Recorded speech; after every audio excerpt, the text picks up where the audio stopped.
അസ്സലാമു അലൈക്കും വറഹ്മത്തുള്ളാഹി വബറകാതുഹു. ബിസ്മില്ലാഹി വൽഹംദുലില്ലാഹി വസ്സലാത്തു വസ്സലാമു അലാ റസൂലില്ലാഹി വഅലാ ആലിഹി വസഹ്ബിഹി അജ്മഈൻ. അമ്മാ ബഅദ്. ബഹുമാന്യരായ സയ്യിദ് അവർകൾ,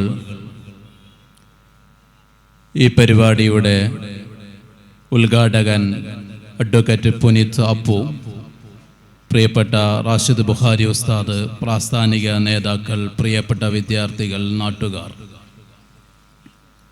31ാമത് മഞ്ചേശ്വരം ഡിവിഷൻ സാഹിത്യോത്സവിന് തുടക്കമായിക്കൊണ്ട്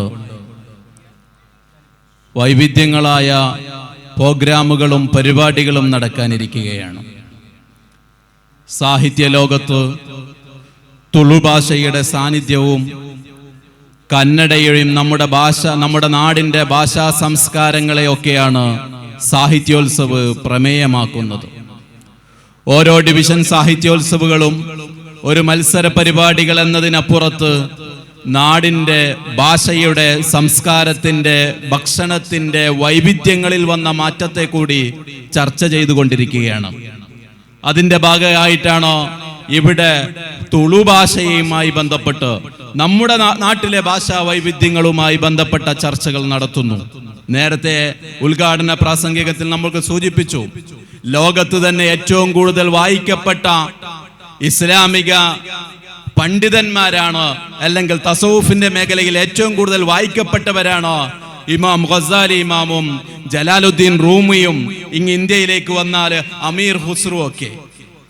പക്ഷേ ലോകത്ത് വിവിധ രാജ്യങ്ങളിൽ, വിവിധ ഭാഷകളിൽ, വിവിധ സംസ്കാരമുള്ളവർ ഇവരെ മൂന്നുപേരെയും വായിച്ചെടുത്തപ്പോൾ അതിൻ്റെ സൂഫിസത്തെ, ആത്മീയതയെ, ഇസ്ലാമിനെ മാറ്റി നിർത്തി ബാക്കി ഭാഗങ്ങളെയാണ് എല്ലാവരും മാർക്കറ്റ് ചെയ്യാൻ വേണ്ടി ശ്രമിച്ചത്. ഇവിടെയാണ് പ്രിയപ്പെട്ട നമ്മുടെ ഉദ്ഘാടകനൊക്കെ ജലാലുദ്ദീൻ റൂമിനെ കന്നഡയിലേക്ക് ട്രാൻസ്ലേറ്റ് ചെയ്യുമ്പോൾ കവാലിയുടെ ഉപജ്ഞാതാവ് എന്നറിയുന്ന നേരത്തെ സൂചിപ്പിച്ച ബഹുമാനപ്പെട്ട വലിയുല്ലാഹി നിസാമുദ്ദീൻ ഔലിയയുടെ പ്രിയപ്പെട്ട ശിഷ്യനും സഞ്ചത സഹചാരിയുമായ അമീർ ഖുസ്രുവിന്റെ സാഹിത്യങ്ങളൊക്കെ കന്നഡയിലേക്കും വൈവിധ്യങ്ങളായ ഭാഷയിലേക്ക് തർജ്ജമ ചെയ്യുമ്പോൾ അതിന്റെ സൂഫി ഭാഗവും ആത്മീയതയും അതുപോലെ സംരക്ഷിക്കുന്നവർ ഉണ്ടായി വരുന്നു എന്നുള്ളത് പ്രിയപ്പെട്ട നമ്മുടെ ഉദ്ഘാടകനെ പോലെയുള്ളവർ ഈ സാഹിത്യ രംഗത്ത് വരുന്ന സംഭാവനകളെ, അതിനെയാണ് SSF എന്നോടും പ്രൊമോട്ട് ചെയ്യുന്നത്. ലോകത്ത് ഏറ്റവും കൂടുതൽ വായിക്കപ്പെട്ട വലിയ സാഹിത്യ ഗ്രന്ഥങ്ങളാണ്, മസ്നവികളാണ് ജലാലുദ്ദീൻ റൂമി റളിയല്ലാഹു അൻഹുവിന്റെ. അതിന്റെ കോട്ടുകളൊക്കെ സോഷ്യൽ മീഡിയയിലെയും അല്ലാതെയും പല ആളുകളിൽ നിന്നും, പല വ്യക്തികളിൽ നിന്നും നമ്മൾ കേൾക്കാറുണ്ട്. അതുപോലെ തന്നെ സൈക്കോളജിക്കൽ മേഖലയില്, മോട്ടിവേഷൻ മേഖലകളിൽ ഇമാം ഗസാലി ഇമാമിനെ ധാരാളം ആളുകൾ വായിക്കുകയും പുസ്തകങ്ങൾ രചിക്കുകയും കോപ്പിയടിക്കുകയും ചെയ്യുന്നുണ്ട്. അവിടെയൊക്കെ അതിൻ്റെ ആത്മീയതയെ, അതിൻ്റെ സാഹിത്യ, അതിൻ്റെ തസവുഫിനെ അവർ മാറ്റി നിർത്തുമ്പോൾ ഇത്തരം സാഹിത്യകാരന്മാർ അതിനെ മുന്നോട്ട് വച്ച് അതിനെ സമൂഹത്തിന് വരച്ച് കാണിക്കേണ്ടതുണ്ട്. SSF സാഹിത്യോത്സവയിലൂടെ ഭാഷകളെ, സംസ്കാരങ്ങളെ ചർച്ച ചെയ്യുമ്പോൾ ഇത്തരം വൈവിധ്യങ്ങളിൽ നിന്ന് നമുക്ക് നഷ്ടപ്പെട്ടു പോകുന്ന ആത്മീയത കൂടി ഈ വിദ്യാർത്ഥി സമൂഹം പഠിക്കേണ്ടതുണ്ട് എന്ന രൂപത്തിലാണ് അമീർ ഖുസ്രുവിനെയും ജലാലുദ്ദീൻ റൂമിയെയും ഇമാം ഗസാലി റളിയല്ലാഹു അൻഹുവിനെ അടക്കമുള്ളവരെ വായിക്കേണ്ട രൂപത്തിൽ, അറിയേണ്ട രൂപത്തിൽ സാഹിത്യ ലോകവും പാശ്ചാത്യ ലോകവും പൗരസമൂഹവും അറിയണമെന്നാണ് സാഹിത്യോത്സവിന്റെ ചർച്ചാവേദികളിലൂടെ നമ്മൾ വിദ്യാർത്ഥികൾക്ക് നൽകുന്ന സന്ദേശം. അസ്തമിച്ചു കൊണ്ടിരിക്കുന്ന മൂല്യങ്ങളെ തിരിച്ചു പിടിക്കുക കൂടിയാണ് സാഹിത്യങ്ങൾ. നമുക്കറിയാം, വിദ്യാർത്ഥികള് നാളെയുടെ വാഗ്ദാനങ്ങളാണ്. അവരൊരിക്കലും സാഹചര്യങ്ങൾക്ക് അടിമപ്പെട്ടുകൊണ്ട്, അല്ലെങ്കിൽ ഈ പുറം പോക്കുകൾക്ക് അടിമപ്പെട്ടുകൊണ്ട് അവർ നൈമിഷികമായ സുഖങ്ങൾക്കോ ആസ്വാദനങ്ങൾക്കോ വഴിപ്പെടേണ്ടവരല്ല.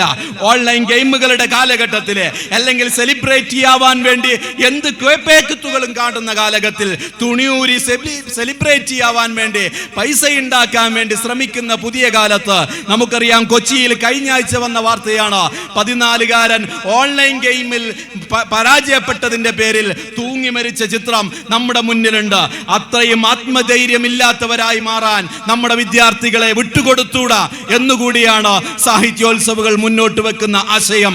ഈ സാഹിത്യോത്സവങ്ങൾ മുന്നോട്ട് വെക്കുമ്പോൾ ഈ വിദ്യാർത്ഥികളെ നമ്മൾ നേരത്തെ ഉസ്താദ് സൂചിപ്പിച്ചു, SSFന്റെ സാഹിത്യോത്സവിലൂടെ കടന്നു പോകുമ്പോൾ 1.5 ലക്ഷത്തോളം വിദ്യാർത്ഥികൾ നമ്മുടെ പോർട്ടലിൽ അവർ വിവരങ്ങൾ രജിസ്റ്റർ ചെയ്യുമ്പോൾ ഈ 1.5 ലക്ഷം വിദ്യാർത്ഥികളെ കൊണ്ട് പുസ്തകങ്ങൾ എടുപ്പിക്കാൻ വേണ്ടി, ഈ സമൂഹത്തിന്റെ വൈവിധ്യങ്ങളായ ആശയങ്ങളെ പഠിക്കാൻ വേണ്ടി, എഴുതാൻ വേണ്ടി, താളം പിടിക്കാൻ വേണ്ടി, വരയ്ക്കാൻ വേണ്ടി ഈ വിദ്യാർത്ഥികളെ കൊണ്ട് SSFന് സാധിപ്പിക്കുന്നുണ്ട്, SSFന് സാധിച്ചിട്ടുണ്ട് എന്ന ഒരു വലിയൊരു കാര്യം കൂടി നമ്മൾ അറിയണം. നമ്മുടെ വീട്ടിൽ നിന്ന് അറ്റുപോയ അല്ലെങ്കിൽ വീടുകളിൽ നിന്ന് അന്യമായി കൊണ്ടിരിക്കുന്ന മൗലിദുകളുടെയും ബുർദകളുടെയും കിതാബുകൾ സാഹിത്യോത്സവന്റെ ഭാഗമായി ഈ വിദ്യാർത്ഥികളെ കൊണ്ട് എടുപ്പിക്കാൻ, അതിനെ ഓർമ്മവൽക്കരിക്കാൻ, അല്ലെങ്കിൽ അത് ജീവിതത്തിന്റെ ഭാഗമാക്കാൻ SSFന് സാധിച്ചിട്ടുണ്ട്.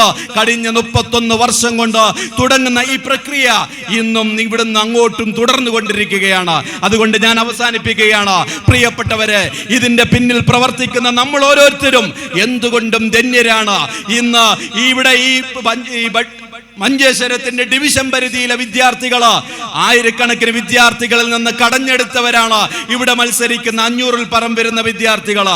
ഇവിടുന്ന് അങ്ങോട്ട് നമ്മൾ നാഷണൽ ലെവലിലെ സാഹിത്യോത്സവിലൂടെ, ഗോവയിൽ നടക്കുന്ന നാഷണൽ ലെവൽ സാഹിത്യോത്സവിലൂടെ പോകുമ്പോൾ ഇന്ത്യയുടെ കുഗ്രാമങ്ങളിൽ അക്ഷരം എന്തെന്നറിയാത്ത, പേന കണ്ടിട്ടില്ലാത്ത വിദ്യാർത്ഥികളെ പേന പിടിപ്പിക്കാനും അക്ഷരങ്ങൾ വരയ്ക്കാനും സാഹിത്യോത്സവങ്ങൾ കൊണ്ട് സാധിക്കുന്നുണ്ട് എങ്കിൽ ഈ സാഹിത്യോത്സവങ്ങള് വൈവിധ്യങ്ങളായ വിപ്ലവാത്മകമായ പ്രവർത്തനങ്ങളാണ് ഈ രാജ്യത്ത് നടത്തിക്കൊണ്ടിരിക്കുന്നത് എന്ന വലിയ ഒരു കാര്യം കൂടി ഇതിന്റെ പിന്നിൽ പ്രവർത്തിക്കുന്നവർ, ഇതിന് സമ്പത്ത് ചെലവഴിക്കുന്നവർ ഓർക്കുകയും അഭിമാനിക്കുകയും വേണമെന്ന് കൂടി ഓർമ്മപ്പെടുത്താൻ ആഗ്രഹിക്കുകയാണ്.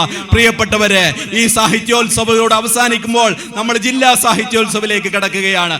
ഇൻഷാ അല്ലാഹ് അടുത്ത മാസം 1 മുതൽ 4-ാം തീയതി വരെ, ഓഗസ്റ്റ് 1 മുതൽ 4-ാം തീയതി വരെ പൈവളികയിൽ വെച്ച് കാസർഗോഡ് ജില്ലാ സാഹിത്യോത്സവം നടക്കുകയാണ്.